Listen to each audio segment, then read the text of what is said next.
Olá pessoal, bom dia. Espero que esse vídeo chegue a todos gozando da mais perfeita saúde, que estejam otimistas com tudo isso que vem acontecendo no nosso país, certo? Bom, então como vocês sabem, a gente vai dar seguimento ao nosso conteúdo utilizando a plataforma online e nós vamos adentrar ao conteúdo de sucessões, né? Falando um pouco da concorrência sucessória entre os colaterais, tá? Para nós recordarmos aonde paramos, então nós estávamos vendo o artigo 1829 da Ordem da Vocação Hereditária, onde são chamados a suceder aquelas pessoas que, em primeiro plano, são classificadas como herdeiros necessários. Vamos recordar quem são? Descendentes, ascendentes, cônjuge e, em razão do atual posicionamento do STF, também os companheiros.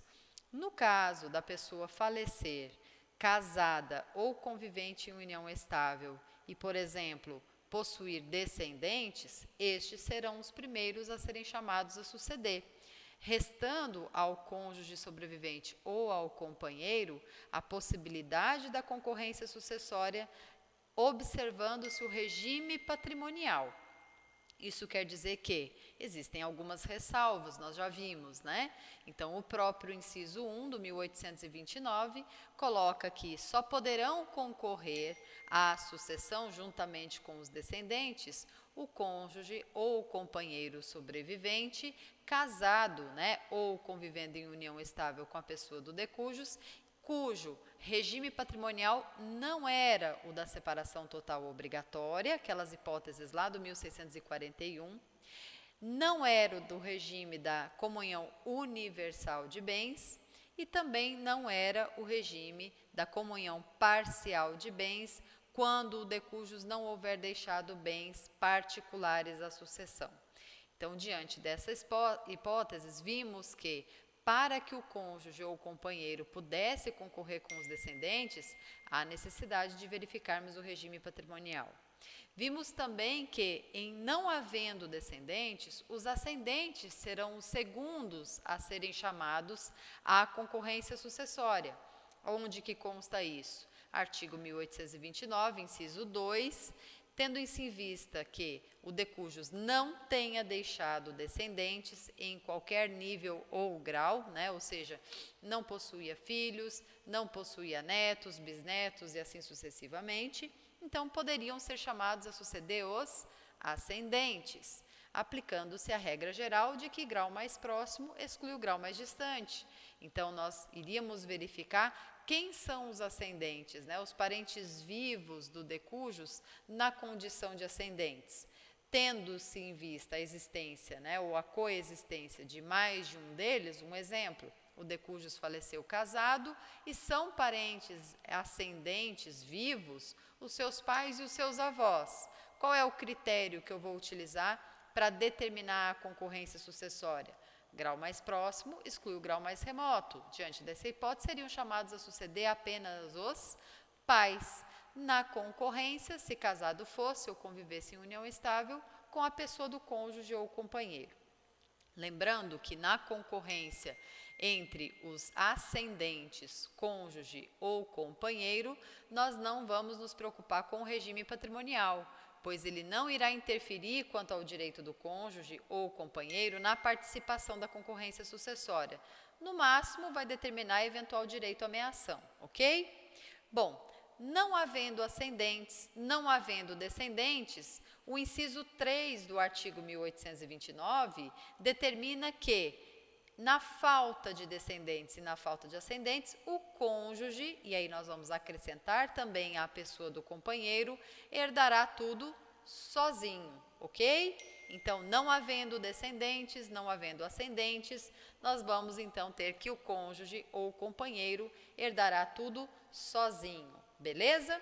Mas o assunto de hoje, nós vamos tratar a respeito da concorrência entre os colaterais. E aí nós vamos observar que existem algumas questões muito específicas, né, para nós verificarmos a concorrência entre os colaterais. Primeira questão que nós vamos ter que se recordar. Lembram que nós comentamos a qualidade dos herdeiros colaterais como sendo herdeiros facultativos. Isso quer dizer o quê? Bom, se eles não são herdeiros necessários, excepcionalmente, eles poderão ser excluídos da participação sucessória por mera autonomia de vontade do decujus, em deixar, por exemplo, todo o seu patrimônio em testamento a alguma instituição, fundação, etc. Não cabe a eles a ressalva da legítima. Vocês ainda se recordam o que significa isso? O que é legítima? É aquele percentual, né, de pelo menos 50% do patrimônio do decujus que deve ser preservado em favor dos herdeiros necessários. Como os colaterais não se encontram nessa qualificação, significa dizer que a eles não cabe esse direito da ressalva da parte legítima. Mas isso só vale se, por vontade do autor da herança, esse deixou o seu patrimônio em testamento, ok? Na falta de testamento, na falta da comprovação ou manifestação da vontade do decujus em destinar o seu patrimônio à terceira pessoa, os colaterais serão chamados à sucessão. Por quê? Muito embora eles não sejam herdeiros necessários, eles se encontram qualificados como herdeiros legítimos. Só que veja, se você observar a ordem da vocação hereditária, aonde que vai aparecer o colateral?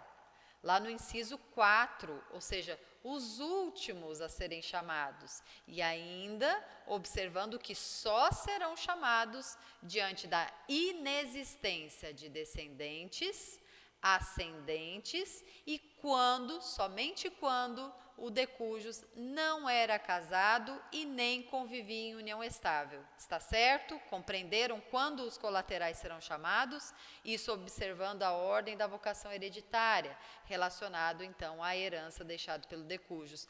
Atenção, nós não estamos falando de testamentos, tá? Nós estamos falando da ordem da vocação hereditária na sucessão legítima, beleza? Beleza. Bom, considerando então que uma pessoa faleceu sem deixar descendentes, sem deixar ascendentes, não era casada e nem convivia em união estável à época da abertura da sucessão, então nós teremos a possibilidade de chamar à sucessão os herdeiros colaterais. Qual o critério que eu vou utilizar? Primeiro, quem são os herdeiros colaterais? E aí você vai ter que lembrar daquele gráfico que nós já falamos, né? Ou seja, são aqueles indivíduos que, em relação ao parentesco, eles estão dispostos ao lado do decujus, né? Ou seja, de forma colateral, de forma transversal. Quem são essas pessoas? Os irmãos, os tios, os sobrinhos, os primos. Então, todas essas pessoas são consideradas como parentes, né, que estão na linha, dispostos na linha colateral. Mas vamos imaginar que um sujeito tenha falecido e ele tenha deixado como parentes vivos irmãos, tios, sobrinhos, primos. Qual vai ser o critério que eu vou utilizar para saber quem efetivamente vai ser chamado a suceder? Então, nós vamos utilizar a máxima que nós já aplicamos até o momento, que é a de que grau mais próximo exclui o grau mais remoto. Professor, eu não me lembro como é a contagem dos graus. Aí você vai ter que lembrar. Então, vamos lá. Qual o critério para a contagem de graus relacionado aos parentes que estão dispostos nas linhas colaterais? Se recordam? Eu tenho que observar de onde surge o vínculo comum. Vamos lá. João falece, tem um irmão Pedro, tá?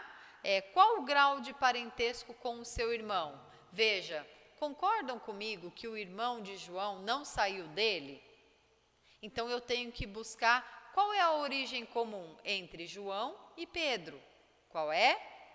A dos seus pais. Então, eu conto 1 para chegar até os pais e 2 para chegar até o irmão. Logo, eu tenho que irmãos são parentes em segundo grau. Vamos entender como funciona a contagem de graus para os tios? Digamos que eu queira saber qual é o meu grau de parentesco com o irmão do meu pai. Então, como eu vou fazer? Eu vou primeiro questionar, o irmão do meu pai, que é o meu tio, saiu do meu pai? Não, eu tenho que buscar o tronco comum. Vamos lá? Qual é a origem comum? Então, eu vou até o meu pai, eu vou até o meu avô, e aí eu posso chegar até meu tio. Então, os tios são parentes de terceiro grau. E o meu primo? o filho do meu tio. Então vamos lá, vamos tentar chegar até ele. Então eu subo até os meus pais, subo até os meus avós, chego até o meu tio, chego até o seu filho, que é o meu primo. Logo, os primos são parentes em quarto grau. Vocês irão receber aí na plataforma online o gráfico que vai haver à disposição dessa contagem de graus, tá? Nós já falamos também em sala de aula a respeito disso. Fica muito fácil a contagem quando você identifica qual é a origem comum do parentesco, ok? Então, como, uma vez identificado o grau de parentesco, uma vez sabendo que vamos aplicar a regra de que grau mais próximo exclui o grau mais remoto, qual vai ser a disposição e os direitos que caberão aos colaterais quando da concorrência sucessória? Vamos verificar então?